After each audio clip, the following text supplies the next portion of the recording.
Hello, welcome back to Planet AP. If you're new here, it's crazy out here, but you're gonna love it.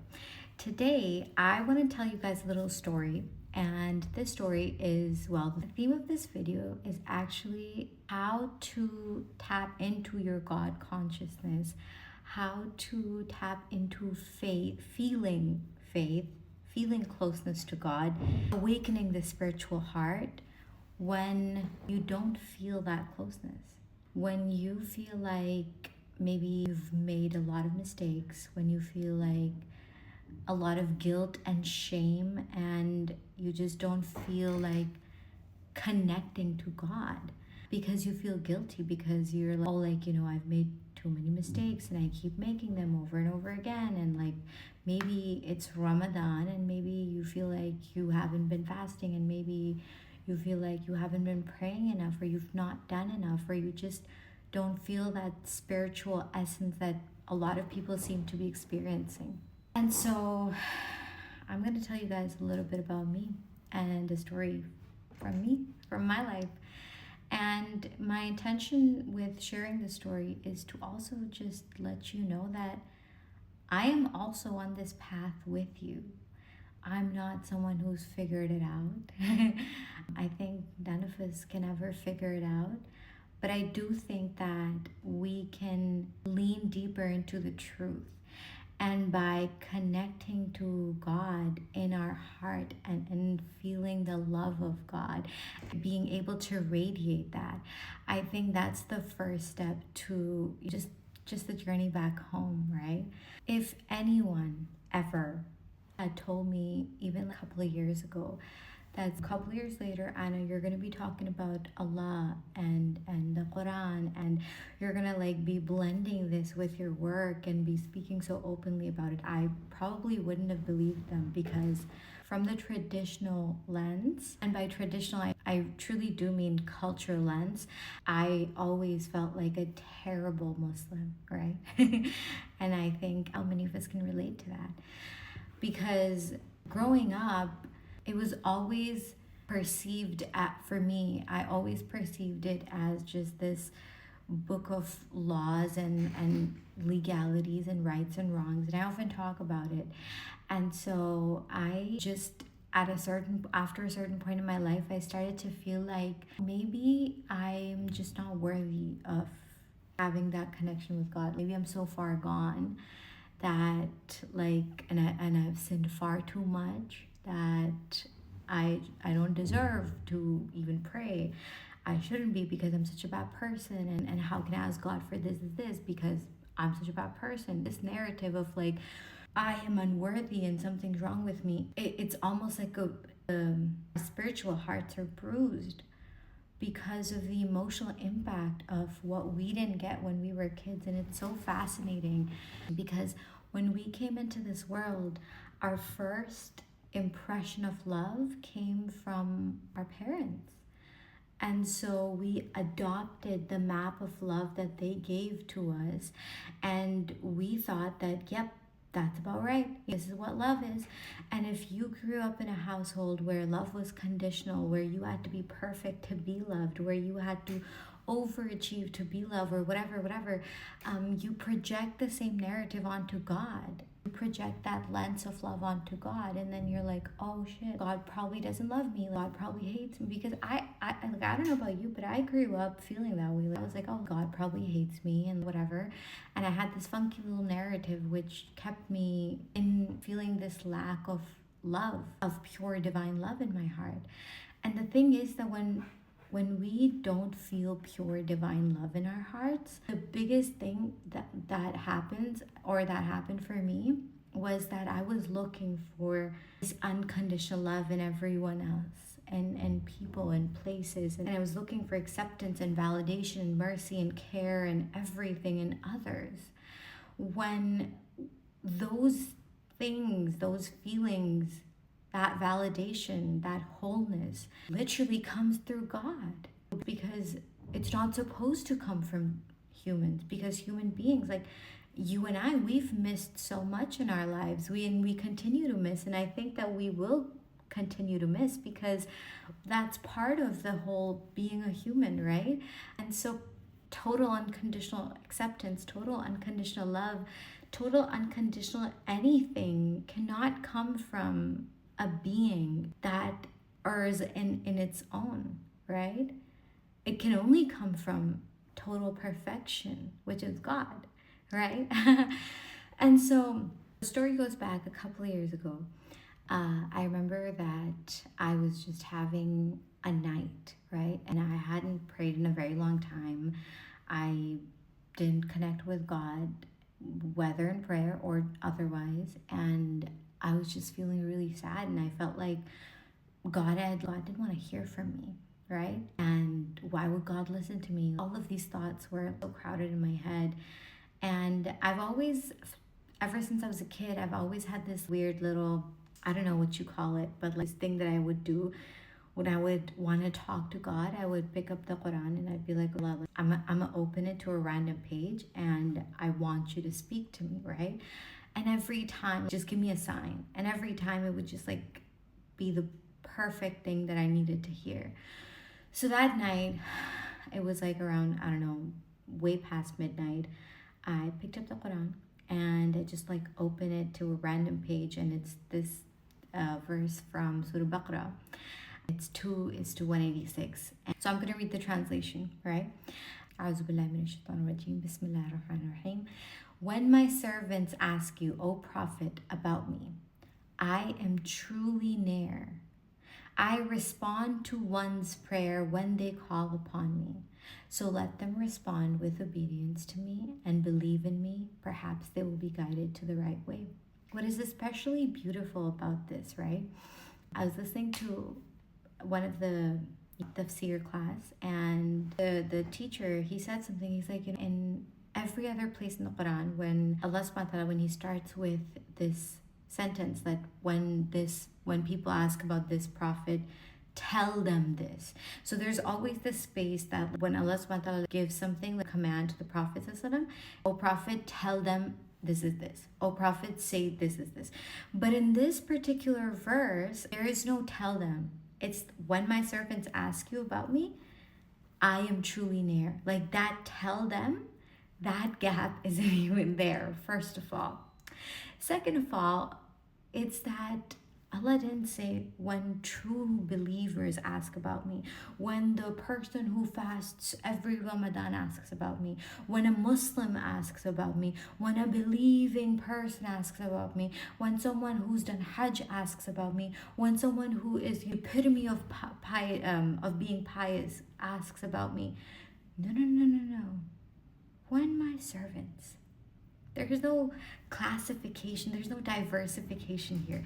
There's no, you have to be at this level of good to ask about God or to know that he's near. He's not near just for the person who prays every night. He's not near for the person who's doing Hajj and Umrah every year. He's not near for the person who's the most pious person to exist. He's near for every human being. Every human being. Muslim, Christian, Hindu, whatever religion. When my servants, there's no classification. And I find this so beautiful. He says, I respond to one's prayer when they call upon me. And it was that night when I was like crying my eyes out saying, God, I really need a sign, and this comes to me. And I'm saying, God, I feel like a terrible person, and I see this verse and I'm like, whoa, blown away. Because I realized that night, you don't have to be perfect to live with God consciousness. You don't have to be the best Muslim to exist in the world to get access to God. There's no like, oh, you do this, then only you can speak to the higher ups. Think about it. In any other hierarchy in the world, right? In our world, if you want to get to the CEO, you have to go through this person, right? You can't just meet the CEO. If you want a meeting with the president, you have to go through XYZ, and then you get this meeting. And these are just worldly people. But Allah, creator of the heavens and the earth, he's like, anybody, when anyone asks about me, truly I'm near. He gave all of us a VVVVIP pass to access to him. And if that does not teach us about his mercy, his kindness, his love, I don't know what will, right? And what's really fascinating to me, another synchronicity that just happened, like when I was opening up that verse, was, I opened up that verse and then I pulled down the tab to open in a new window, right? And then as soon as it opened, it like the screen had gone a little up and it showed the verse before it. And I was just thinking about Ramadan and all of these things, and then this verse comes, which is the one right before this, right? And it is A'udhu Billahi Minash Shaitanir Rajim Bismillahir Rahmanir Rahim. So this is 2:185, right? And this is what it translates to. Ramadan is the month in which the Quran was revealed as a guide for humanity with clear proofs of guidance and the decisive authority. So whoever is present this month, let them fast. But whoever is ill or on a journey, then let them fast an equal number of days after Ramadan. Allah intends ease for you, not hardship, so that you may complete the prescribed period and proclaim the greatness of Allah for guiding you, and perhaps you will be grateful. There are a lot of us who have felt this month, right? That maybe someone's going through health conditions, maybe they couldn't fast because of that, maybe like everyone has different things going on. And it's like when you truly learn the essence of religion, you realize that it's far more than a book that tells you you have to pray 5 times a day and you have to fast 30 days and you have to do this and you have to do that or you're gonna burn in hell. It is a book that over and over again says, okay, if this is hard for you, don't worry about it. Allah wants ease for you. Allah wants ease for you. Allah wants life to be easy for you. And when we come to think about quantum leaping and collapsing time and having things shift in our lives literally overnight, when we think about all of those things, it ties back to the essence that God wants life to be easy for you. The narrative, I grew up with the cultural narrative that said that, or that taught or perpetuated that, oh, if you're a believer, life's supposed to be so hard for you and you're supposed to struggle and go through pain so then you can make it to heaven, and you're just supposed to be so stressed all the time. And it just didn't make sense, because why or what, right? And then you realize when you unlearn that narrative and when you go like, okay, yalla, I'm coming to you with a blank slate. Show me, teach me. I want to learn. I want to fall in love with you. I want to fall in love with the world you've created. I want to radiate this light. I just want to show up, right? And then you realize that it was always meant to be easy. That even quantum leaping, right? What is it really? It's blind faith. It is that, no matter what is happening, you let the filters of your perception shut off and you lead with faith. You lead with the unknown. You lead with not knowing how it's going to happen, but you lead with the belief that it's already done because God wants ease for me. I feel like I've seen this big misconception floating around. Oh, doesn't matter. Disregard for how hard or how easy something is for people. But each one of us, we have different journeys. Like something that might be easy for you might be hard for the next person. We're all on our own paths.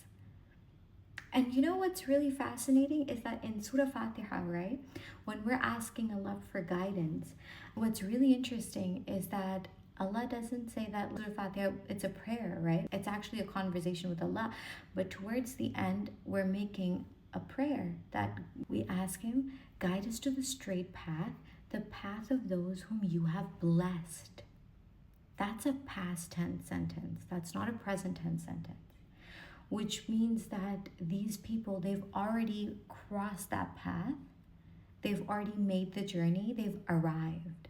So we are nowhere told to look at other humans in our world for advice or for validation, right? We're told to look at the examples of those who've already crossed the bridge. And then the entire book is glowing with examples. And the common theme in all of them is faith, it's surrender. It's Ibrahim alayhi salam when he jumped in the fire. Right when he was about to be thrown, Angel Jibreel came to him and he said, if you just say the word, I'm gonna get the fire to cool down for you. Say the word, I'll help you out, bro. Ibrahim alayhi salam asks him, he's like, is this from you or is this from Allah? He's like, it's from me. He's like, I don't want it because I know Allah has my back. And then Allah commanded the fire to calm down, to cool down, and it didn't harm him. How many times do we, so for example, you're like, okay, well, I'm having blind faith that this thing will work out for me. All right, done. And then something lesser than what you truly know you desire, deserve, comes along. And now your faith gets shaky. Like you start to think, oh, okay, well, maybe like I'm supposed to accept this less thing. If it's from God, then it's going to be the best of the best for you. But that moment where that little something lesser than that, which it's not exactly what you know you want and what you know God will give to you, when that shows up, where does your reliance go? Where does your faith go? Ibrahim was about to go in the fire, but his faith did not falter. He's like, it's gonna be from Allah, period.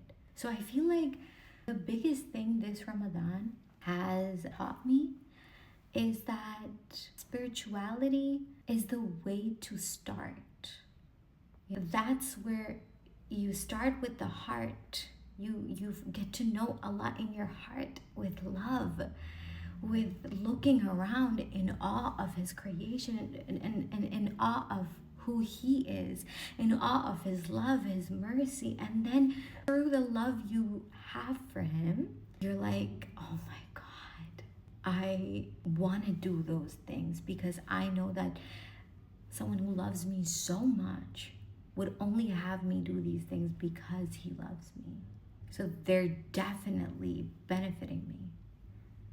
And I think that moving intentionally, purposefully in every journey of our lives is the most important part, because none of us will arrive, right? And we'll all always be going from one to another, but it's a matter of how intentionally are you walking and how aware are you of who you're walking with. God never left you. He never abandoned you. He never abandoned me. No matter how far gone we think we are, we never are. He's right there, closer to us than our jugular vein.